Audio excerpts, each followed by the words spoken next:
Assalamualaikum warahmatullahi wabarakatuh. Saya Asep Saipullah dari Program Studi Teknik Geologi Fakultas Ilmu dan Teknologi Kebumian ITB. Saya akan menyampaikan kuliah GL 5009, Pengindaan Jauh Geologi. Topik 9, Peranan Citra Sensor SAR untuk Geologi. Segmen 3, Penembusan Lapisan. Interaksi radiasi gelombang mikro dengan lapisan permukaan merupakan dasar untuk penginderaan jauh non-optis atau SAR. Atmosfer bersifat transparan untuk panjang gelombang pada kisaran gelombang mikro, sehingga sensor SAR umumnya mampu melewati permukaan awan selama bukan awan hujan. Panjang gelombang yang lebih panjang dari saluran C dapat menghasilkan citra yang berguna untuk mendeteksi permukaan tanah dengan sinyal, sekitar 60%, meskipun dalam kondisi hujan ringan.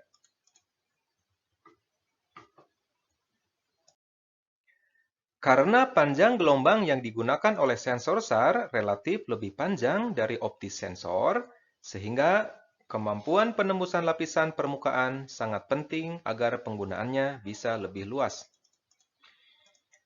Banyak aplikasi ilmu kebumian membutuhkan informasi yang lebih dalam dari hanya permukaan. Menurut Elatsi dan Fanzil tahun 2006, kemampuan penebusan sinyal gelombang mikro tergantung panjang gelombang yang digunakan oleh sensor dan properti dielektrik dari lapisan permukaan.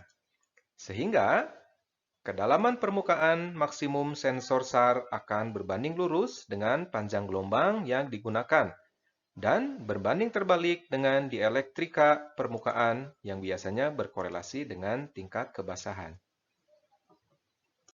Berdasarkan persamaan Elatsi dan Fanzil sebelumnya, semakin panjang gelombang yang digunakan oleh sensor, maka kemampuan penembusan lapisan semakin tinggi dan semakin efektif untuk mendeteksi target-target yang terhalang lapisan lain.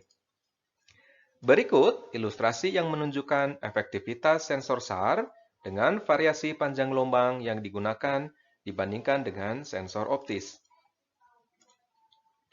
Untuk objek penghalang yang sama, misalnya pohon, sensor SAR dengan lambda atau panjang gelombang pada kisaran saluran L sekitar 23 cm mampu melewati lapisan vegetasi kanopi, sehingga objek di belakangnya bisa terdeteksi.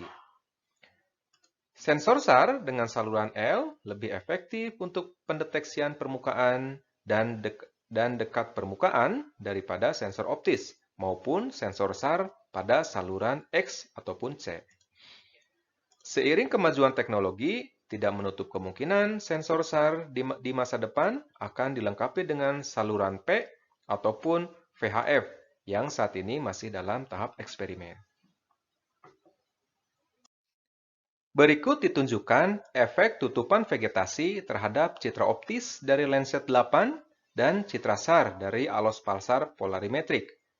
Subset dengan lokasi yang sama dibuat untuk lenset 8 dan alos pulsar yang ditandai dengan kotak merah.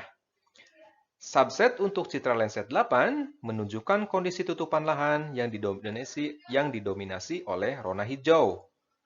Berbeda dengan citra Landsat, pada citra alos pulsar di lokasi yang sama menunjukkan tutupan morfologi yang berbeda di mana muncul pola-pola lurus yang diduga sebagai garis pantai purba yang berada di bawah lapisan kanopi vegetasi.